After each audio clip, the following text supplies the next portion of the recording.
makasitraka antsika tsy misaraka amin'ny RTM ity alina ity fandaharana manokana izay resahana sehatra maro amin'izao fotoana izao. Amin'izao fotoana izao moa zany dia malaza ny sehatra politika ary izany indrindra no anasantsika an'Andriamatoa Radavidson Andriamparany izay mirotsaka ho filoham-pirenena ho candidat amin'ity fifidianana manaraka ity. Miarabanao tonga soa eto amin'ity fandaharana manokana ity. Faly mirabanao Liantsoa ary faly miraba ny malagasy havana rehetra mpiray-tanindrazana izay mijery an'ity fandaharana manokana ity amin'izao andro sabotsy zao. Raha miresaka an'izany hoe Radavidson Andriamparany izany dia anisan'ireo olona efa nitanana andraikitra ambony teto amin'ny firenena izany tamin'ny fitondrana teo aloha. Teo anelanelan'izay somary ataoko hoe tsy hita ianao tao anatin'izay fotoan'izay. Ankehitriny kosa ianao dia mirotsaka ho candidat filoham-pirenena. Inona ny anton'izay firotsahan'izay sy ny anton'izay hoe somary niletika kely teo amin'izay vanim-potoana fohifohy izay? Ny tantara moa dia ahafantarantsika fa tao anatin'ny fitondram-panjakana koa ny tenako ny tana departemanta lehibe anankiroa, ny fitantanam-bola sy ny teti-bola ary ny toe-karena. Dia teo ihany koa moa namarana an'izany ny fitantanana ny fanabeazam-pirenena sy ny fikarohana siantifika. Ireo zany dia nahazahoana traikefa sy fahaiza-manao teo amin'ny atao hoe fitantanana firenena. Zay aloha zavatra anankiray lehibe, zany hoe nanefy ary eo hanana traikefa azahoana mijery hoe ahoana ny tantanana firenena. Ny zavatra faharoa koa dia ny tantara izay nilalovana ihany koa dia ny hoe niala tao anatin'ny fitondrana ny tenako ary tao aorianan'izay moa dia nisy reny fanonganam-panjakana ireny dia nitazana ary nijery hoe aiza no malehan'ny firenena satria nampalahelo ny zava-misy. Dia nirotsaka ho fidiana tamin'ny taona 2014 satria nahatsapa fa izay nilalovana tao anatin'izay ilay ambara hoe teteza mita dia tena nanapotika ny firenena ary raha ny rehetra malala zany. Teo dia nahatsapana ihany koa fa mbola olona zany no jeren'ny malagasy ao anatin'ny fifidianana. Zay no nampalahelo satria hatrany 2014 zay dia hevitra programan'asa vina mazava tsara nentina niatrika ny firenena sy ny vahoaka. Kanefa moa tsy izay ny zavatra nahamaika tamin'izany fotoan'izany fa ny fifanandrinan'ny olona anankiroa te hiverina eo amin'ny fitondrana na te hijanona teo amin'ny fitondrana. Dia raha antsika malala tsy hiverenany ireny. Dia hoe ianao hoe niverina indray ho candidat amin'izao fotoan'izao. Dia ireo rehetra io zany no mitambatra no mahatonga ny hoe mbola niletika ny firenena.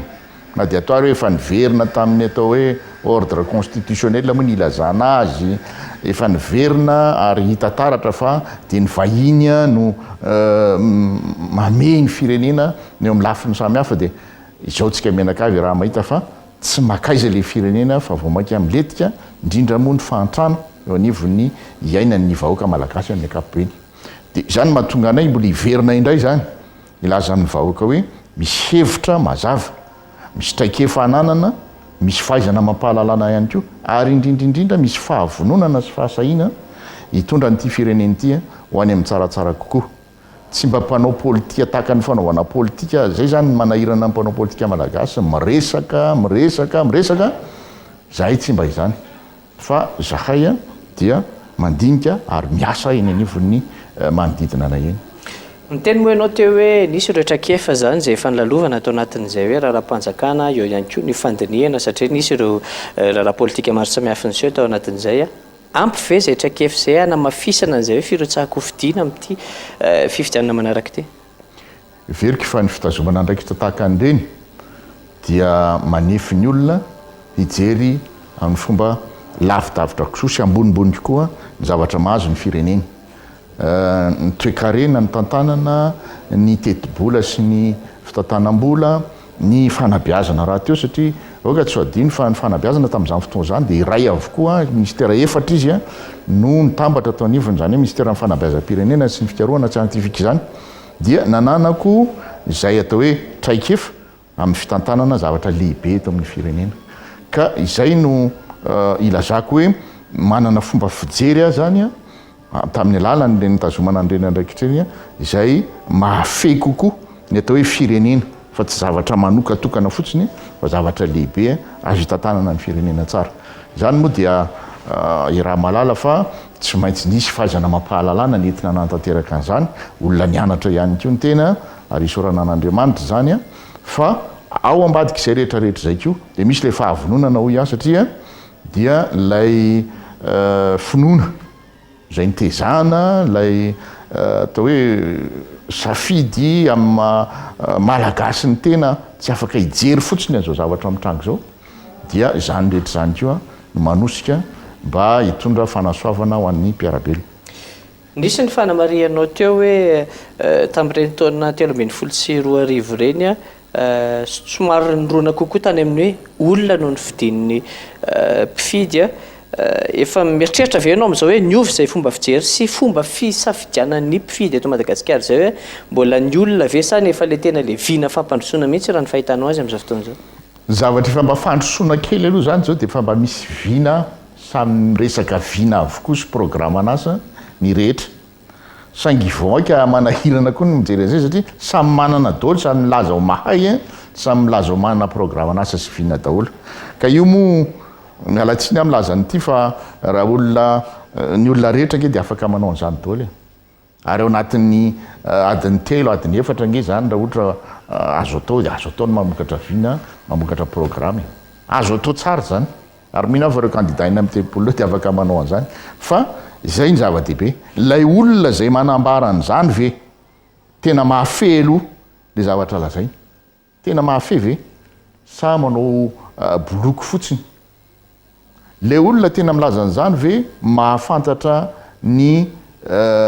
vina sy ny programme anasany miohatra amin'ny tena zava-misy marina eto amin'ny firenena sa nofonofo fotsiny no entina mampandradriza ny vahoaka ary zay foana manko ny zavatra manahirana ampanantenana ny vahoaka dia diso fanantenana ary diso fanantenana mandrakariva ary ao anatin'izay koa dia taritina amin'ny zavatra atao hoe mamirapiratra fotsiny zavatra mihetsiketsika sy zavatra mampientanentana fotsiny fa ny tena zavatra tokony hitaizana ny vahoaka amin'izao fotoan'izao raha tena ho filoham-pirenena endry sy tena afaka hitondra n'ity firenena ity ho an'ny tena fampandrosoana marina dia ny amerenana ny sain'ny vahoaka ny amin'ny hoe zao ny zava-misy eto amintsika inona no atao mba hirosoantsika amin'ny tena fampandrosoana ary inona zay fampandrosoana zay tsy fampanantenana avy amin'ny olona anankiray no atao hoe fampandrosoana fa miainga avy amin'ny vahoaka hoe izao ny fiainanay marary anay ny tahaka an'izao tsy mety aminay ny tahaka an'ity ary manana vahaolana zahay io malagasy io ne manana vahaolany fa nitezana azy zany dia olona anankiray foana nitondra vahaolana eto amin'ity firenena ity dia raha tsika nahita izay 25 taona zay fa olona anankiray no ny heverina hoe manana ny saina rehetra sy manana ny fahaizana rehetra hitondra fampandrosoana ho an'ny firenena tsy marina tsony zany kanefa zany no mbola tadiavina ho ampidirina ao anatin'ny sain'ny vahoaka ankehitriny. Ny candidat raha David Sandriaparany ve nisy an'izay hoe atao hoe fangalana ny hevitry ny olona eny fotony zay vao niroso tamin'izao dingana ambony be zao sa ohatran'ireo candidat hafa ihany? Tamin'ny taona nanomboka tamin'ny taona 20 ny alako taona fitondrana dia tsy nitsahatra ny tety an'ity Madagasikara ity ary nahita ny fahoriana ny olana any ambanivohitra rehetrarehetra io tao le nivohatra moa ny tena miaina andre nivohatra raha teo dia mahafantatra isan'andro hoe inona ny tena zava-misy ary fotoana lava ny nandiniana an'ireny tsy diniana maimaiky ireny fa izay fotoana lava izay nahafahana anjery hoe inona ny tena fototry ny fahantrana eto amin'ity firenena ity inona ny tena fototry ny zavatra tsy mety eto amin'ity firenena ity satria mahatombola ohatran'izao ny fiainantsika menakavy dia ny zavatra tsy mety mandrakariva tao tsy ny fahavitana fototra avitrasa ety sy ronge tsy zany nge no atao hoe fampandrosoana tsy zany no atao hoe fampandrosoana fa ny fampivoarana ny fiainan'le malagasy tsirairay avy zay no atao hoe fampandrosoana ka izay rehetra zay no nahatonga anay ahatanteraka programme anasa ary tsy miambo zay fa raha avoaka ny programme anasa anay tamin'ny taona 10 dia ataoko hoe ny 20 na 9 zany programme anasa anay izany no io ambarambaran'ny candidat tsirairay avy io tsy miambo zay ho raha miteny an'izany fa tena miainga avy any amin'ny famakafakana lalina ny amin'ny fiainan'ny ty fireneny ity na tonga anay hiatika an'izany ary am'izao fotoana izao dia manana zavatra mazava lehibe zay a hoentina atolotra ho an'ny vahoaka. Tsy mampanina ny candidat Radavid Sandriaparany ve no fahatsapana sy ny fahitanan'izay hoe atao hoe tetik'asanareo sy tolotra azonareo omenany Madagasikara ao anatin'izay fampandrosoana izay a voizin'ny candidat hafa amin'izao fotoana izao. Inona moa ny olana amin'izany? Zay ary zay zavatra efa manomboka zavatra tokony hiainan'ny malagasy rehefa zavatra tsara dia tokony ho zaraina nge. Fa ny antsika rehefa misy olona anankiray manana zavatra tsara dia fihininy eo dia tsy ampitainy. Dia sanatria maty le olona dia miara milevina aminy any le zavatra tokony ho zaraina ho fampandrosoana ny mpiarabelona. Ka zay dia vao mainka faly zay mahita hoe ay ve le hevitray dia hevitra mety matora isiny rehetra tahaka an'izany. Fa izay indrindra ny iverenanay hoe ao anatin'izany rehetrarehetra zany a dia ny zavatra voalohany tena tsy mampisy ny fampandrosoana eto Madagasikara dia ny tsy fahamarinana eto amin'ity firenena ity. Tsy fahamarinana zany a dia tsy fanarahan-dalàna mba tonga ny kolokolo sy ny zavatra samihafa tahaka an'ireny. Tsy fahamarinana zany a dia ny tsy fisiny ny rariny sy ny hitsiny. Misy an'izany sotoavina hoe rariny sy hitsiny zany zay tokony hiainan'ny malagasy zay tena noravana tanteraka. Fa ny besandry ny manam-pahefana ireny no atao hoe mifehy ny zavatra rehetra eto amin'ity firenena ity. Zay le fahamarinana zay tsy misy ary tsy nisy koa ny mangarahara. Reo zany loha zavatra anankitelo finosina amin'ny hoe fahamarinana, tsy nisy ny fahamarinana. Dia zay ny zavatra voalohany fototra lehibe andrenanay ny programa an'asa dia ny ametraka indray ny fahamarinana antoka ray lehibe mo amin'ny fampandrosoana ny firenena. Dia ao anatin'izany fametrahana amin'ny fahamarinana zany a miady amin'ny gaboraraka sy ny kolokolo sy ny zavatra tsy mety rehetra tsy fanarahan-dalàna rehetra tsy maintsy hiadivana avetrany zany. Ary ny filoham-pirenena afaka hanao izany dia filoham-pirenena marina sy mahitsy. Tsy filoham-pirenena efa nanao risoriso na nangalatra na nandroba n'ity firenena ity no afaka ametraka ny fahamarinana eto. Fa filoham-pirenena marina sy mahitsy ka afaka hanafay izay rehetra mivilavila. Tokony olom-baovao zany. Tokony olom-baovao tsy hoe vita hoe inona moa le hoe olom-baovao resahana. Za hoe za zao olom-baovao. Satria raha reo mpitondratra amin'izay mantsy izay efa mirotsaka candidat amin'izao fotoana izao mino fa voakasika eo anatin'izay resaka ao zay. Dia hoe olom-baovao ngamba hoe olona mbola tsy hitanisa teo amin'ny sehatra politika dia iny izy. Zay ngamba ny fiheveran'ny olona azy. Fa izy moa no milaza amintsika fa rehefa olona tsy hita tao anatin'ny sehatra politika dia tsy olona manana heritreritra anao ny tsy fahamarinana. Fa eo indrindra ary nahitana hoe olona zay mety efa nanao zavatra efa nandray andraikitra teto amin'ny firenena. Fa inona ny nataony? Nanao ny fahamarinana tokoa ve izy? Zahay afaka milaza an'izany. Fa candidat Davidson numéro 10 tompoko ny tantanako an'ireo adidy lehibe teto amin'ny firenen'ireo tsy mba naharenareo fa nisy alatra nataoko tao na kolokolo nataoko tao. Fa fiainako zany fametrahana ny fahamarinana zany. Dia zay ny tiako hoentina eto amin'ny firenena ihany koa. Hametraka ny atao hoe fahamarinana eo amin'ny sehatra rehetra. Fa raha tsy miverina zany dia ohatran'izao ihany fiainantsika menakavy. Nisy fanamafisanao teo hoe tsy vitan'ny hoe olona iray sy ny fahaizany no entina hampandroso an'ity firenena ity fa miara-mifanampy zany sy eo amin'ny sehatra maro ianao efa nilaza ary vao marina raha teo zany ao anatin'ny fitantanam-bola ampanjakana atao anatin'izany fa eo ihany koa ny fanabeazam-pirenena. Ireo sehatra ireo ve ny tena ataoko hoe ankoatran'ireo telo nresahanao teo tena hoe iopanan'ny tetikasanao sy ny fampandrosoana entinao anatin'ny zao fihazakazahana amin'ny toerana mahafiloha-pirenena zao. Tsia ny toeran'ny filoha-pirenena zany tsy toeran'ny ministry ny finance na toeran'ny ministry ny fanabeazam-pirenena. Tsy zany mihitsy zany foana manko ny zavatra nanahirana hoe ato eto amin'ity firenena ity ny filoha-pirenena lasa ministry ny zavatra rehetra, lasa mahay ny zavatra rehetra. Fa atao inona ny ministra? Atao inona ireo manam-pahaizana malagasy rehetra ireo? Atao inona ny vahoaka malagasy avy any fotony any zay mba mieritreritra isan'andro hoe inona no hanatsarana ny fiainany? Ny filoha-pirenena dia olona afaka ampitambatra n'izany rehetrarehetra zany ho tonga hery anankiray lehibe oentina mampandroso n'le firenena angovo anankiray oentina mampandroso ny firenena dia tsy maintsy mila fampitambarana zany mila fampiraisana ny malagasy zany rehetrarehetra zany fa tsy olona mandeha rery dia lasa tahaka ny mpanjaka tahaka ny andriamanitra ka zay ataony eo dia mety daholo tsy maintsy foanany zany raha te handroso ty firenena ity ary sika efa nisafidiny io firenena miaina ao anatin'ny demokrasia ho repoblika dia tokony voafaritra tsara am'izay zany atao hoe filohan'ny repoblika zany voafidy ianao nampindramina fahefana ianao tanatin'ny fotoana voafetra ary voafetra ny fahefanao fa tsy ianao rery ny tompony ity madagasikara ity rehefa ianao ny filohan'ny repoblika zany mantsy ny zavatra hitantsika hatramin'izay izy olona nitarika an'ity firenena ity dia nieritreritra fa azy ity firenena ity zay zavatra tsy tokony hiverenana intsony zany fa zany nahavoantsika menakafo tahaka an'izao fa ny filoha-pirenena dia tokony hahatsapahany rehetra hoe hay anay rehetra ty firenena ity hay zahay rehetra no ilaina mivondrona sy mifanometanana hampandroso n'ity firenena ity fa tsy andro fotsiny koa n'le filoha-pirenena zany rehetra zany ny zavatra irina iova eto amin'ity firenena ity ka ny filoha-pirenena afaka hanambatra ny malagasy indray dia filoha-pirenena manana ny fahendrena tsy mba fahavalony atsina ny roa za zao mahita hoe am'izao fifidianana zao dia mifandrankitra nge mifandrankitra le pomba n'le candidat dia zany ve dia tsy ho azo mba eritreretana hoe fa inona ary ty ataontsika ity voaty amin'ny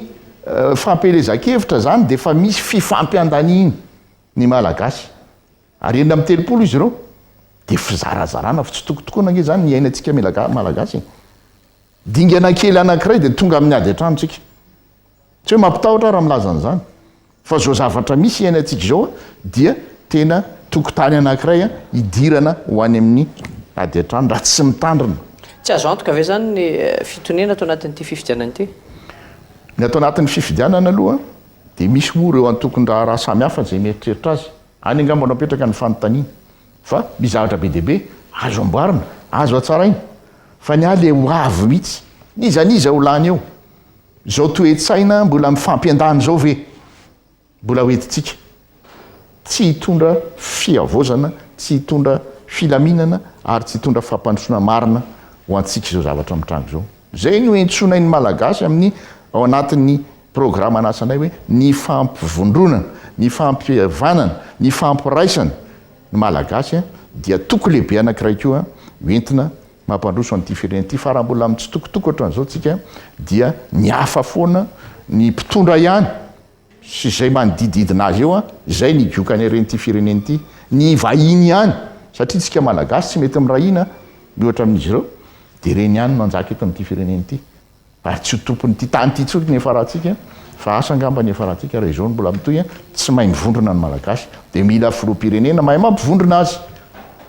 hono andriamatoa raha David Andriaparany tsy sao dia ny fahefana omen'le lalam-panorenana ny filoha-pirenena mihitsy ny mahatonga an'izay hoe filoha-pirenena mihevitra ho mpanjaka sy mihevitra hoe tompon'ity Madagasikara ity za tsy mihevitra an'izay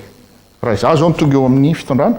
dia fantatro hoe inona no azon'izany filoha-pirenena zany atao dia inona ny fetran'izany fahefan'ny filoha-pirenena zany fetran'ny fahefan'ny filoha-pirenena nge dia tsy tokony anitsakitsaka ny lalam-panorenana ianao ny taratry ny fanarahan-dalàna eto amin'ity firenena ity ary ianao no atao hoe tokony hiendriky ny fahendrena eto amin'ny firenena fahendrena nge no anomezana azy n'le hoe pouvoirany zany atao hoe manome grâce présidentielle zany olona endry nomenan'izany fa tsy ny olona sanatriany zany adaladala na olona hafahafa na omena na mena fantanyfantany zany nge ny lanjan'ilay atao hoe filoha-pirenena ny filoha-pirenena dia tokony ho hitan'ny olona hoe afaka mifampitana tsara miaro ny tombotsoan'ity firenena ity manoloana ny vahiny zany ve ny filoha-pirenena nisy hatramin'izay fanontaniana ao napetrako fa izany kosa no entina eo vahoaka malagasy amin'izao fotoana zao filoha-pirenena ampitraikefa araka ny voalazako teo ny tenako raha meny malagasy an'izany fitokisan'izany filoha-pirenena manana fahalalana ampy koa afaka hifanatrika tsara am'ireo avy any ivelan'ireo filoha-pirenena zay tsy voafatopatotra na amin'inona na amin'inona satria tsy voafatopatotra ny tokony olona hoe tahaka an'izao na tahaka an'itya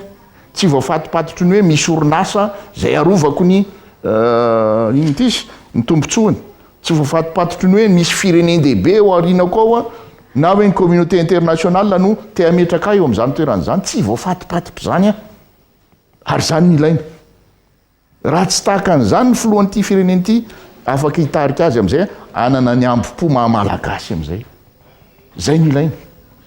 ary filoham-pirenena zay manana fahendrena araky ny voalaza teo manana fahendreny zany fahendreny zany ange sotoavina malagasy inona ny olona atao hoe endry mialatsiny am'ireo namako zay candidat fa filoham-pireneny zany amin'ny mahamalagasy tsy mandeha mitsinjatsinjaka mandiha mialatsiny am'izany aho a fa ny azy zany ny fijeriko azy ary zany ny tokony ho izy amin'ny mahamalagasy atsika tsy olona mitsinjatsinjaka zany tsy olona tsy mahafehy ny fihetseham-pony zany tsy fahamotinana ve zany amin'ny tsy fahamotinana fotsiny zao zay no anambarana azy zay moa nolazana hoe zay a de miezaka ho candidat motina zany a tsy manimba ny hafa tsy manimba ny hafa ary mitsinjo ny zavatra tonga modely ianao ho an'ny hafa na zay zany no tiako apetraka hoe zany mahafiloham-pireneny zany ny sarobidy zany zao misy fetrany kio zany ary ny programa anasanay moa de hoe ao anatin'ny herinandro mipetraka eo amin'ny fitondrany zay a 2 na 3 andro farafabetsany mitsangana ny gouvernemanta zay moa mbola ataoko eo fa raha izany tonga eo amin'ny fitondrana aloha de tsy maintsy raha vana avetrany any sénat sy ny antemera-pirenena dia tsy maintsy mety hoe tsy mifanaraka amin'ny lalam-pandroenany zany na zay ny everana azy fa tsy mety raha olona voafidin'ny vahoaka no ireo zay efa fatapoko fatam-pirenen'ireo hoe makaiza fomba fisainany sy mieritreretany no hiara-miasa amin'ny président ny république zany hoe anitsaka lalam-pandroenana sady ianao raha ianao lany tsy manitsaka lalam-pandroenana am'izany fa avoakako ny ordonnance anangana assemblée transitoire mandra-pahatonga ny fifidianana manaraka reo mantsy ny anendrindreo premier ministre zay iara-iasa aminao ahoana moa no zany voafidin'ny vahoakako reo no andeha anendrin'ny premier ministre iara-miasa amiko tsy mety zany tsy mety mihitsy zany na tsika mandinika tsotra fotsiny aza de tsy mety zany zay le ataoko hoe ndrariny sy nihitsy ko inge tsy ny lalàna fotsiny ihany ange ny zavatra lehibe ao anatin'ny fahamarinany fa ny rariny tsy nihitsiny rariny ve zany tsy rariny zany na masin'le vahoaka ny fidy anao fotsiny aza de fa tsy rariny hoe ianao no fidinaiko maninona reo ny baiko ny zavatra tianao atao zany iva de fa tsy rariny de fa tsy maintsy mandray fepetra ianao hanaovana an'izany zavatra zany ka eo zany no anambarako hoe vao vity zany de mivoaka miaraka am'izay ary efa ao aminay eo ny atao hoe déontologie nga ny ilazana an'izany fitsipipitondra-tena mazava mihitsy ho an'ny tompona andraikitra rehetra hatrany amin'ny directeur hatrany amin'ny tale ao anatin'ny fitondram-panjakana sy chef de service io maro loatra izy be dehibe ny zavatra samihafa fa hatreo amin'ny tale ny zavatra tsy maintsy hapetraka ifehy ny fitondran-tenan'ireo olo reo ahafantarany hoe inona no azony atao ary inona ny tsy azony atao ary ny filoham-pirenena no iantoka ny fanarahana an'izany déontologie zany ka raha misy anankiray anjaran'ny filoham-pirenena ave manaraka an'izay anjarany zany no ndraikitra ny filoham-pirenena satria izy no miazona le sahako teo hoe izy nge zany leverina fa olona endrindrindra eto amin'ny firenena noho izany afaka manafay afaka mitaiza ary didiny zany afaka mananatra izy izay rehetra eo ambany fiadidiny satria misy zavatra mazava koa iombona no anatin'izy hoe ty no anjara ndraikitry ny tsirairay avy ao anatin'le zany zavatra lehibe zay arosonay ho an'ny vahoaka malagasy mba ahafantaran'ny malagasy hoe misy olona vonona sa ametraka an'izany hoe fahamarinan'zany ametraka an'izany hoe faiza mitantan'zany gaboraraka samy hafa tao anatin'ny fitantanana ny raharaha-mpanjakana mialatsiny aho fa nitantana ny volam-panjakana aho a raha ny ala teo amin'ny fitantanana ny volam-panjakana dia nisy vola be dehibe reny vola netiny teteza mitanana tanteraka ny asa reny nge vola vokatry ny asa anay oka tsy diso fieritreritra ny malagasy vokatry ny asa zay natao reny ny nanohy an'izay zavatra efa nisy teo fotsiny zany natao tam'ireny nandroba fa tsy hoe nanohy izy nandroba zavatra efa nisy teo aoka zany azava amin'ny malagasy zany fa zany moa raha tsy tenenina nge de everin'ny malagasy fa hoe mandeha ho azy ny fiainan'ity firenen'ity fa norobaina zavatra efa tena tao anatin'ny zavatra nroso ho any amin'ny zavatra tena efa fampandrosoana mety isika saingy io moa dia tsisy fanomezantsiny akory fa irahantsika nalala ny zava-misy na ny teo amin'ny fitondrana na ny mpanongana ny fitondrana dia samy tsisy ombaky momena rariny amin'ireny zavatra ireny fa samy tsisy nijery ny tena tombontsomariny firenena. Raha mihaino an'izany resaka hoe eto izany andry matoa raha David Sandri aparany dia ohatrany lasa ihany tsy haiko hoe eo zay hoe fandravanan'ireo parlemanta izay mety roso amin'ny hoe fikitiana lalam-pandrenana ve ny candidat raha reparany raha David Sandri raha hoe tonga eo amin'ny toeran'izay filoham-pirenena izay. Lalam-panorenana dia lalàna fototra irenan'le firenena. Impiry moa tsika izay efa niova lalam-panorenana efa maro sasany no vaina kely ny andin'ny sasatsasany sy ny sisa fa raha io lalam-panorenana io zany ndresahana hoe io no fototry ny olana dia za tsy manan-ken'izany fa le olona mampiatra ny lalam-panorenana mihitsy ny fototry ny olana eto araka le lazainao teo e tsy metimety amiko ny tahaka an'izao dia vaiko zany le zavatra mitranga ka ny zavatra voalohany atao aloha dia mampafantatra ny vahoaka malagasy tena mpahafantarina vahoaka malagasy mihitsy hoe iny zany atao hoe lalam-panorenana zany mandehana ianao manontany firy ny olona efa namaky zany lalam-panorenana zany ary mahafantatra hoe inona ny dikany vitsy de vitsy vitsy de vitsy na amin'ny ataoko hoe ny olona everina hoe intellectuel na manampaizana eto Madagasikara vitsy zany dikan'izay tsy fantatry ny rehetra mihitsy zay dikany zany atao hoe lalam-panorenana zany andao aloha fantariny rehetra inona ny dikany io rehefa fantatry ny rehetra zany za mieritreritra hoe anatin'ny roa taona zany zavatra zany na ohatra kitikitika ny lalam-panorenana io zany fampahafantarany zany aloha ny tokony atao vahoaka malagasy hoe tena ilaina ny io zao ny antony io zao ny zavatra samihafa ao anatin'ny zavatra io ifehezana nyty fiainan'ny fireneny ty rehefa vita zay vao tokony iroso amin'ny adihevitra zay vao tokony iroso amin'ny adihevitra tsika hoe lalam-panorenana oatra ninona ary no mety amintsika malagasy ty dia misy adihevitra be indray dialogue national fa tsy ny hevitry ny mpitondra zay foana maka anova lalam-panorenana dia le hevitry le mpitondra raha izany eo amin'ny fitondrana tsy andray anjara mihitsy amin'izay atao hoe adihevitra mahakasika an'izany hoe lalam-panorenana zany fa aleo ny vahoaka fa za kosa manao hoe aleo tena ny hevitry ny vahoaka fa tsy ny hevitry ny mpanao politika vitsivitsy. Ahoana ny afahana mame antoka ny mponina amin'izay hoe tena ny hevitry ny vahoaka marina ane no tonga ery ambony latabatra ery fa tsy ny hevitry ny mpanao politika. Ny filoham-pirenena anara-maso an'izany akaiky anara-maso an'izany akaiky mihitsy ny azy zany ny zavatra hoe anao dinika momba ny lalam-panorenana tsika dia misy olona ilika avy hatrany zany tsy ho ekaiky mihitsy zany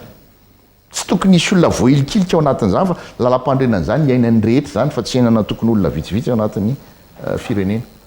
dia rehefa fantatra tahaka an'izay hoe dia misy ny dinika dia misy ny adihevitra zay vao ivoaka vo anatin'izany adihevitra zany hoe inona marina ary zany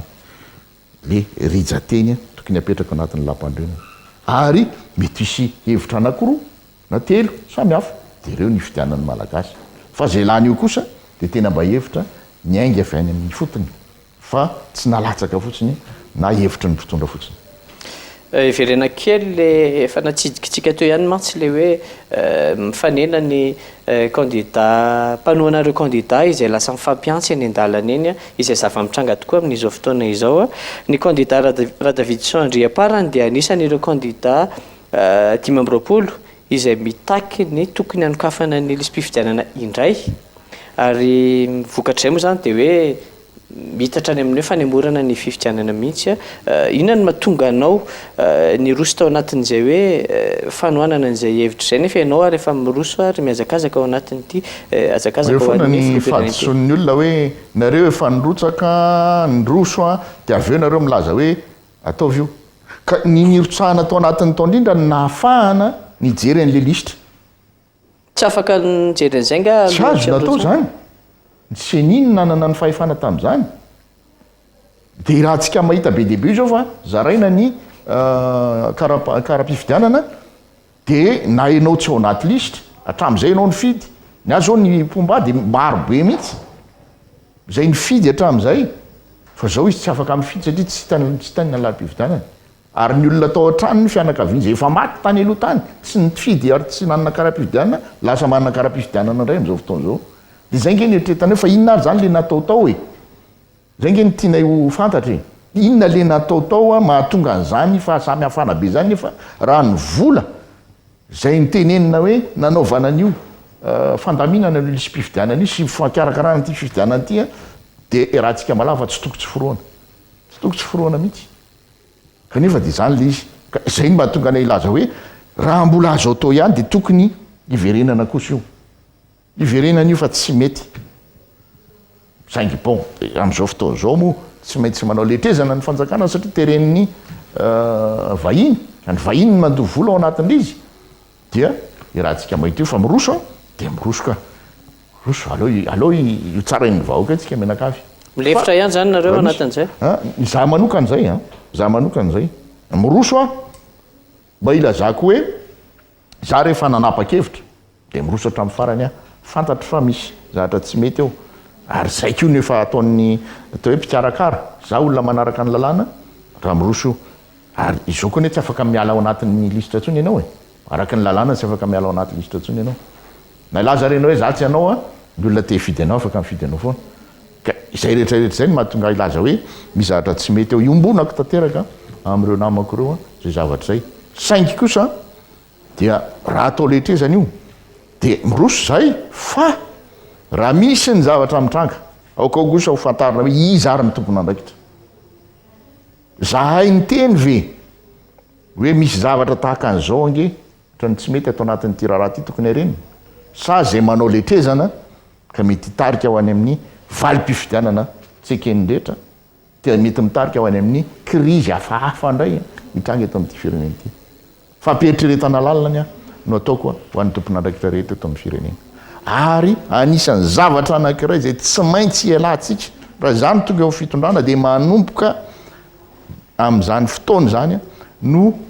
handroahatsika ireo communauté internationale reo amin'ny fandraisananjara amin'ny zavatra tena antsika tahaka an'izany élection fifodianana ny folohan'ny Madagasikara ve de ny avy any velany ny baiko azy mora ve ny manilika an'ireo vondraretsy mora manilika an'ireo raha olona mahitsy sy marina ny eo anoloany fa ny tsy ahafahana manilika an'ireo nge de zao e mialatsiny amin'ny mpitondra fa mpitondra zay manana tombotsoa any ho any any ivelambelany any ka rehefa tsy manaiky an'izay lazainy communauté internationale de kitikitihany le zavatra any ary mpitondra ihany ko mialatsiny mbola milaza nyity fa tsy manana ny fahalalana ampy hiatrehana an'ireo communauté internationale reo anyka de miteny communauté marina zany eny tompoko zay fotsiny sisanao atao satria tsy manana ny fahalalana ampy ianao ary tsy manana ny fahamarinana sy ny fahitsiana afaka hiatrika an'ireo misy zavatra maro tao anatin'izany mbola ministry ny fanabiazana tamin'izany tonga tao amiko ny ambassadeur frantsay tamin'izay fotoana zay fa tonga kelikely teo amin'ny tantanana ny anina de hoe ahoany ty ianareo satria vao niova ny lalam-pandrena tamin'izany hoe nyteny anglisy ihany ko de anisan'ny langue officielle eto Madagasikara dia efa nanomboka nanao ny programme anasa hoe ao ampidirina ao amin'ny setry ny fampianarana hatrany amin'ny fanabeazana fototra ny teny anglisy de tonga ny ambassadeur frantsay nylaza hoe fa ahoana kosa zany ny fifandraisantsika hatramin'ny tantarany Madagasikara sy famatoran'ny Frantsa ve de maninona anao tao an'izany de nyvaliko tsotra fotsiny fa ny mpianatra any aminareo nga tsy miandro teny anglisy nondrikondrika fotsiny ngiara iny olona afaka miteny an'izany ange ny olona afaka mifanandrina amindreo e ka ny any aminy ary mianatra teny anglisy ny zanako maninona ny zanatsika ny tsy avela nianatra teny anglisy zavatra tsy mety ange zany fa raha olona tsy nanana an'izany fahatsilova-tsainy zany sy raha olona nanana zavatra azony kitikitihana zao de marina tokoa zany fa de ho averina amin'ny teny frantsay izy ty e zany a ilazako amin'ny malagasy tena azo atao tsara io rehefa marina sy mahitsy ianao tsisy zavatra azony communauté internationale zany hibaikionanao fa matotsika ohatran'izao a de misy tsy fahamarinana eto tsy mahitsy ny mpitondra eto azon'ny olona fehezina amin'ny zavatra hifehezana azy ary mialatsiny koa fa matetika ny olona mitondra eto dia olona tsy manana fahalalana ampy, tsy voaomana amin'ny fahalalana hitantanana n'le raharaha, tsy ny omana hitondra koa, tsy ny omana hitondra, tsy ny omana ara-pahalalana fa tsy ny omana ara-tsaina sy ara-panahy koa e. Dia le lazaiko aminao teo hoe raha olona mivonona ny hiatrika fifidianana aka-toerana anankiray zany ange dia tokony hahafantatra hoe inona no fetran'izany fahefana eo am-pelantanako zany, inona no azoko atao, inona no tsy azoko atao, fa matetika dia tsy de mieritreritra an'izay loatra, tsy ny omana moa zany tamin'izany hoe zavatrava dia tonga ho azy satria manam-bola, satria tahaka an'izao na tahaka an'itsy dia tonga ho azy eo amin'ny toerana. Ka zany rehetrarehetra zany no mila ovana ry malagasy raha te hiovo sika dia izany eritreretina, fa azany zavatra mamirapiratra fotsiny no atao mameno ny saintsika sy ny fiainantsika menakafy. sao dia le rafitra misy amin'izao fotoan'izao mihitsy koa no mahatonga antsika atao hoe voageja ao anatin'izay tsy fahafahana mivelatra sy manilika an'ireo vahiny zay. Inona moa ny rafitra? Ny rafitra nge dia tsika ihany mametraka azy, tsika ihany mametraka azy. Ka raha omentsika sehatra ao anatin'ny rafitra ifehezantsika ny tenantsika ny vahiny dia mazava ho azy fa hoararotiny zany, hoararotiny vahiny zany, tsika ary manome laka azy ohatran'io fivarotana tany amin'ny vahiny io. Kenao ary ny lalanao zany mahavelanao hividy tany izy manam-bola be dia be dia lasa ny dolo indray ny tany, zatrotran'izany. Ianao manome lalana azy hoe ndao ianareo afaka mitrandraka aty aminay, ohatran'ny hoe anaovana zone économique spéciale nareo dia ao nareo misy taninay mihitsy iomenana izay ataonareo ao. Lalananao angeny namaritra an'izany, zany le tsy fieritreretana tahaka an'izany mahatonga ny vahiny hanjakazaka eto amin'ity fireneny ity. Ovainao ve reny lalàna reny rehefa tsy maintsy ovainy zany satria hita fa tsy mahomby nge. Ahoana moa no isika eto amin'ny tanitsika no ny vahiny no hanjakazaka eto. Za zany tena tsy manaiky mihitsy hoe ao États-Unis ve dia isy hoe sinoa ny manan-karena indrindra ao États-Unis, ao Frantsa ve dia isy hoe anglisy no manan-karena indrindra ao Frantsa. Fa maninona eto Madagasikara ny tsy malagasy no manan-karena indrindra eto Madagasikara? Tsy azo ekeny zany. Zavatra tokony ampisainantsika menakavy zany hoe makaiza moa tsika ity, makaizy tsika ity, inona nanaovantsika n'ity tanytsika ity. Isika hoy za tsy mametsina an'izanizy fa fotoana indrindra zao, fotoana indrindra zao fifidianana filoam-pirenena zao hanovanana zany rehetrarehetra zany. Ankoatr'ireo sehatra maro samihafa eo ny hoe tsy famarinana zany maharavina an'ireo hoe kolikoly sy fanarahan-dalàna maro samihafa ny tsy fisian'ny rariny sy nitsiny eo ihany koa izay hoe tsy fisian'ny mangarahara izay inona no mety hoe sehatra tena entin'ny candidat Davidson Andriaparany ampiroboroboana ara-toekarena ny Madagasikara? Voalohany aloha tiako marihana dia ny mahakasika an'izay ara-toekarena izay dia zao ny fototra fahatelo tokotelo mamasin'andro moa zany ilay fahamarinana, ny firaisan-kina ny malagasy ary ny fitsinjarana pahefana tena izy. Fitsinjaram-pahefana zay tena andraisan'ny any fotony andraikitra ny amin'ny fampivelarana ny fiainany. Hanomezana azy ihany koa zay tokony ho manjarany eo amin'ny harenin'ny firenena. Isy fitsinjarana ara-drariny zany ny harenin'ny firenena, na eo amin'ny samy faritra zany na eo amin'ny samy antokon'olona ato anatin'ity firenena ity. Tsy maintsy averiny zany raha tena ila fampandrosoana mariny tsika. Ary zay no hitarika ny olona ho any amin'ny fandraisana andraikitra, fandraisana tanany ny fiainany. Ny olona rehefa voataiza andray antsara ary amaritra ny fiainany sy ny fampandrosoana zay velony fa mampety azy dia miasa izy. Miasa izy. Satria mahafantatra hoe izay zavatra adidiny mena zany ny ampandrosony tenako sy ny manodidina dia ahoana no atongavako amin'izay? Tsy maintsy miasa. Fa ny fampanantenana ny malagasy amin'ity fanomezana sy ny fitaizana ny malagasy amin'ity fanomezan-davy ity dia tena nanimba zany toe-tsainy zany. Ny malagasy tena niasa. Zany olona mitanangady zany teny ambanivohitra, olona nafinaritra, olona tsingon'olombola renika olona miasa. Fa ny olona tsy niasa fa mitango lalitra fotsiny, ireny no tena atao hoe olona ratsy teo anivon'ny fiarahamonina. Fa amin'izao fotoana izao dia ny olona manararaoam-pahefana, mitango fotsiny an'izay tsy ny sasarany, dia mampianatra ny vahoaka angataka fotsiny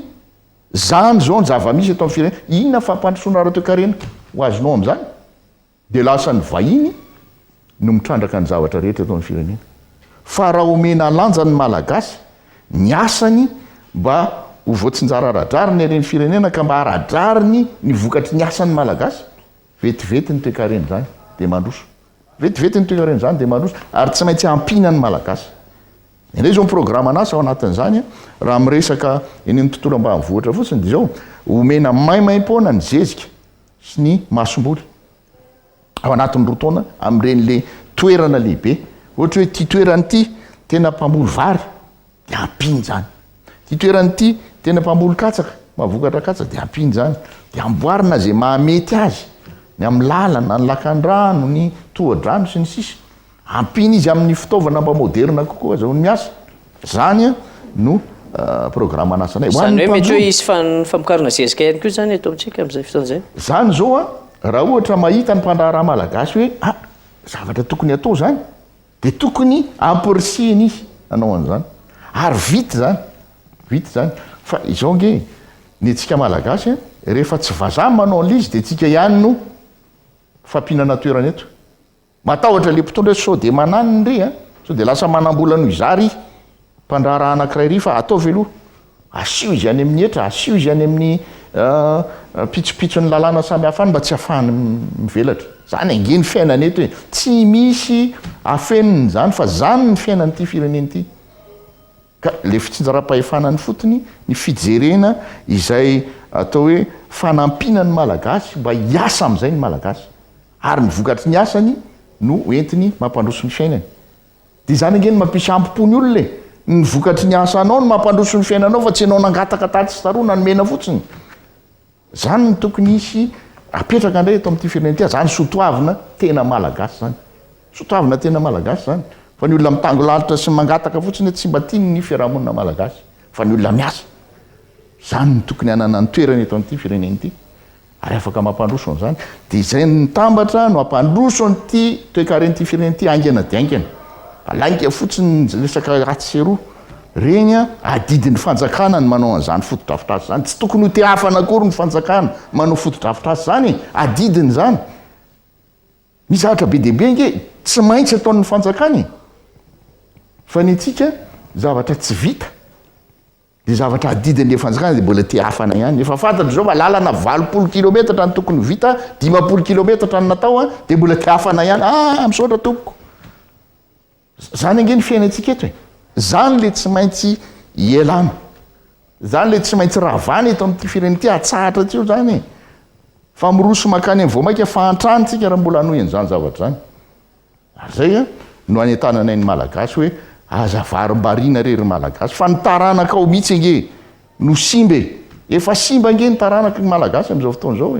efa simba tanteraka mihitsy ka aoka mba heritreritra lalina amin'izay sika mba tena hampandroso marina nyty firenena ity fa mitona taonjato fa 180 ny ainatsika zao aza miverina any amin'ny taonjato fa 20 to amaranantsika ny fiarana amin'ity alina ity raha misy afatra ho an'ny mpifidy eto Madagasikara ny afatra ny mpifidy dia anankiroa lehibe voalohany aza mety intsony hivarotra ny safidinao ry malagasy zany no efa nahatonga anao nahatonga ty firenentsika ity ho tahaka an'izao